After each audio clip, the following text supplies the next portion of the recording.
좋은 아침입니다. 창세기 21장 13절에서 34절 보도록 하겠습니다. 13절 그러나 여종의 아들도 넷이니 내가 그로 한 민족을 이루게 하리라 하신지라. 14절 아브라함이 아침에 일찍 일어나 떡과 물 한 가죽 부대를 가져다가 하갈의 어깨에 메워 주고 그 아이를 데리고 가게 하니 하갈이 나가서 브엘세바 광야에서 방황하다 하니.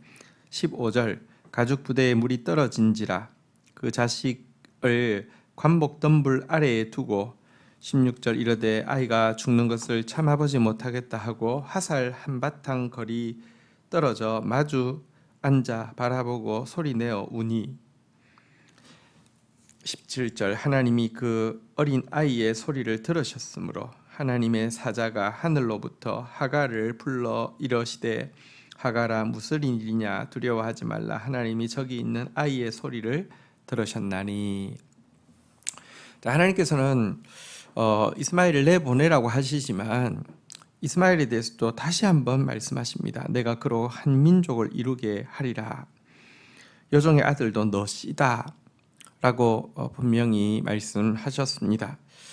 하나님께서는요 이스마엘이 태어날 때부터 주셨던, 잉태했을 때부터 주셨던 말씀을 하나도 잊어버리지 않고 간과하지 않고 변개시키지 않았습니다. 어쨌든 아브라함이 이제 그를 이렇게 떡과 물 한 가죽 부대에 지워서 보내었는데요. 여러분 유대 광야, 그 유대 남부의 광야로 들어가면 정말 하루 참 그 황량한 광야 속으로 들어간다고 하면 진짜 하루 이틀 버티기가 쉽지 않습니다.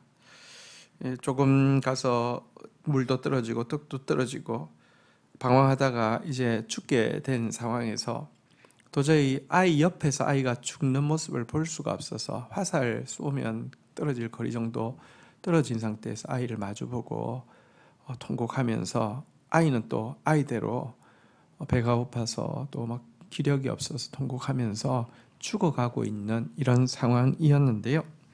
그러나 그때 여러분 하나님이 그 아이의 소리를 들으셨습니다. 그리고 하나님의 사자가 하늘로부터 하갈에게 내려오셨습니다. 그리고 말씀하셨습니다. 하갈아 무슨 일이냐 두려워하지 말라 하나님이 저기 있는 아이의 소리를 들으셨나니. 여러분 이스마엘의 이름의 뜻이 뭐냐고 하면 하나님이 들으신다라는 뜻입니다. 하나님이 정말로 그 위기의 순간에 아이의 비명 소리를 들으시고 신음 소리를 들으시고 탄식 소리를 들으셨다는 것입니다. 그리고는 그에게 이렇게 말씀하십니다. 18절 일어나 아이를 일으켜 내 손으로 붙들라 그가 큰 민족을 이루게 되리라 하시니라. 19절 하나님이 하갈의 눈을 밝히셨으므로 샘들을 보고 가서 가죽 부대에 물을 채워다가 그 아이에게 마시게 하였더라. 20절 하나님이 그 아이와 함께 계심에 그가 장성하여 광야에 거주하며 활 쏘는 자가 되었더니. 21절 그가 바란 광야에 거주할 때에 그의 어머니가 그를 위하여 애굽 땅에서 아내를 얻어 주었더라.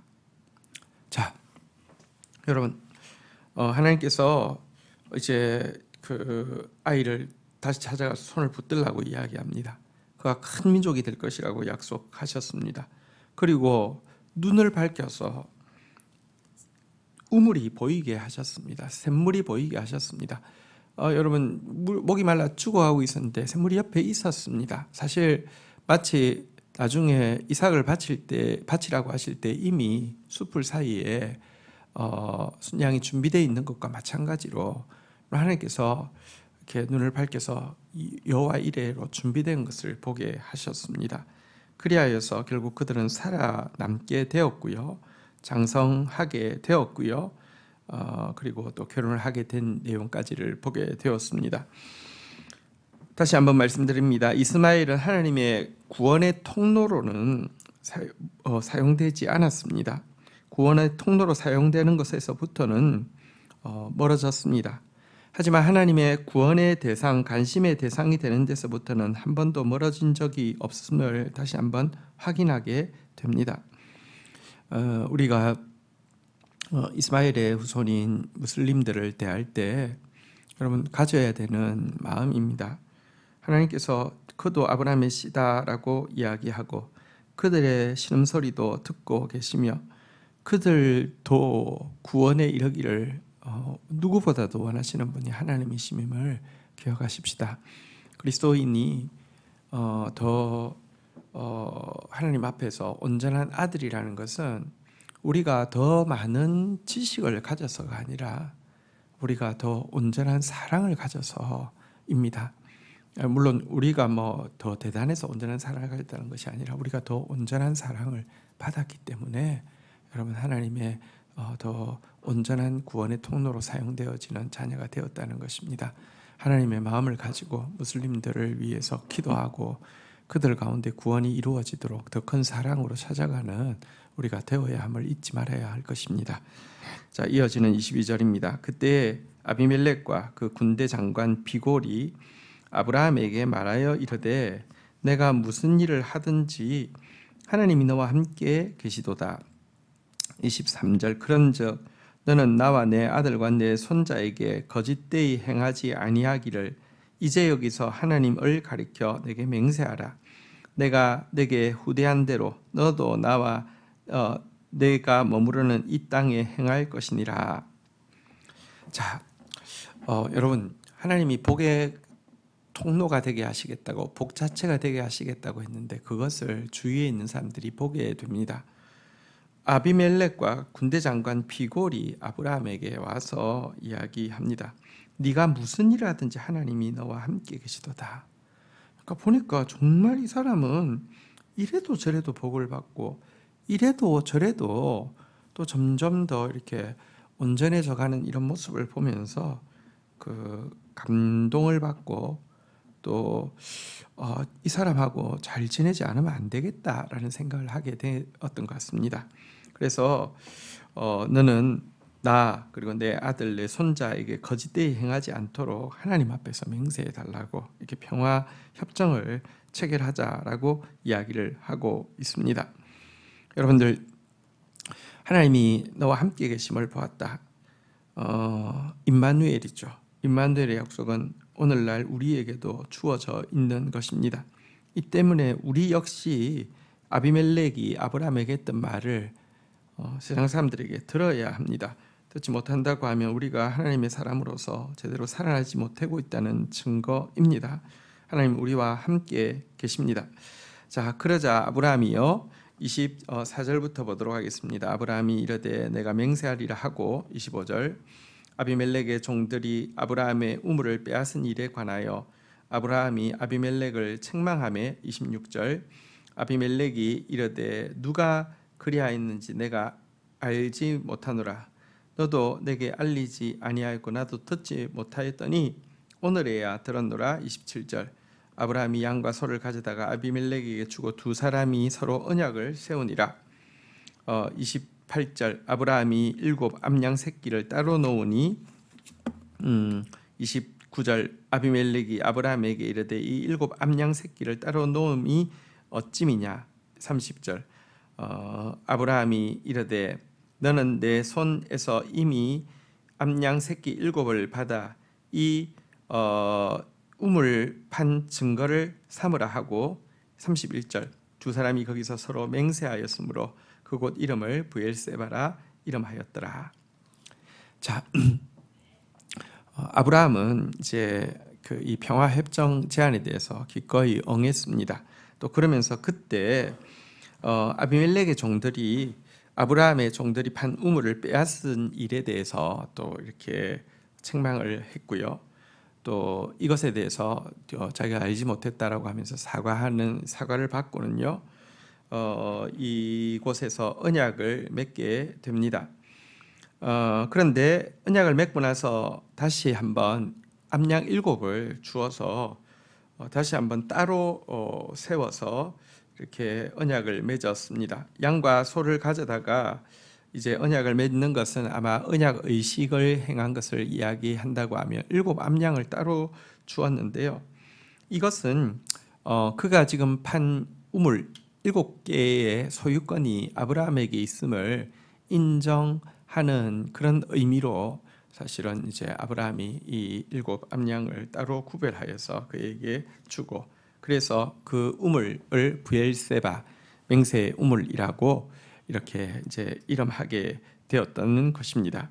32절, 그들이 브엘세바에서 언약을 세우매 아비멜렉과 그 군대 장관 비골은 떠나 블레셋 사람의 땅으로 돌아갔고, 33절, 아브라함은 브엘세바에서 에셀나무를 심어 거기서 영원하신 여호와 이름을 불렀으며, 34절, 그가 블레셋 사람들의 땅에서 여러 날을 지내더라. 자, 이제 언약을 체결하고 나서 아브라함은요 에셀나무를 그 우물 곁에 심어서 거기서 영원하신 하나님의 이름을 불렀습니다. 에셀나무를 심었던 이유는 이 평화협정이 오랫도록 유지되어지기를 원한다라는 고백이었을 것입니다. 오는 대대 여러 세대에 자기 백성들을 이 우물을 잘 차지하고 유지할 수 있도록 도와주시기를 간구하는 그런 마음에서 드렸을 것입니다. 하지만 시간이 조금 지나면요, 이 아브라함의 우물들은 또다시 블레셋 사람들에 의해서 훼손되어지고 빼앗기고 그런 일을 경험하게 됩니다. 여러분, 지금 그는 이 언약 자체, 이 아비멜렉과 맺은 언약 자체가 유지되어지기를 참 원하는 마음이었지만, 그것은 인간과 맺은 언약이 그렇게 유지되어지지는 않았습니다. 하지만 더 크게 하나님이 그와 맺었던 언약은 그대로 유지되어지게 되어서요, 결국은 그 땅을 아브라함에게 약속대로 하나님께서 지금 그가 거주하는 브엘세바 땅을 그에게 기업으로 주셨다는 것입니다. 참으로 신뢰할 수 있는 언약은, 참으로 영원히 존재하는 언약은 하나님과 맺은 언약임을 오늘 여기 브엘세바 사건은 잘 보여주고 있습니다. 주신 말씀 붙잡고 기도하며 나가도록 하겠습니다. 하나님 아버지, 감사합니다. 하나님은 가장 비천한 자의 부르짖음을 들으시는 분이십니다. 하나님의 구원의 대상에서, 구원의 관심에서 멀어진 적이 없는 사람들을 마치 하나님이 듣지 않으신 것처럼, 하나님이 관심이 없는 것처럼 생각하고, 또 그들을 더 큰 사랑으로 품어야 될 의무 대신에 더 큰 증오로 미워하는 그런 악행을 행하지 않도록 주여 도와주시기를 원합니다. 지금도 모든 사람들의 신음소리 하나까지 들으시는 주님, 모든 사람이 멸망치 않고 구원에 이르기를 원하시는 주님, 그 주님의 마음 가지고 영혼들을 대하고 더 큰 사랑으로 중보하는 축복의 통로만 될 수 있도록 인도하여 주옵소서. 아비멜렉이 아브라함에게 정말 임마누엘의 고백을 하면서 하나님이 항상 너와 함께 계신다라고 또 부러워하고 또 감격하고 또 평화협정을 체결하는 모습을 보게 됩니다. 저희들에게 임마누엘의 특권이 주어졌습니다. 이런 간증 들으면서 사는 사람 되어질 수 있도록 인도하여 주시기를 간절히 간구하고 소원합니다. 인간과 맺은 언약은 너무나 쉽게 깨어지지만 하나님 맺으신 언약은 영존하는 것임을 인하여서 다시 한번 감사하고, 결국 하나님의 말씀대로 될 것이오매 그것 때문에 더 사람들과의 관계에서 더 너그러운 사람으로, 더 당당한 사람으로 설 수 있는 저희들 되어지게 인도하여 주옵소서. 예수님의 이름으로 기도 올립니다. 아멘.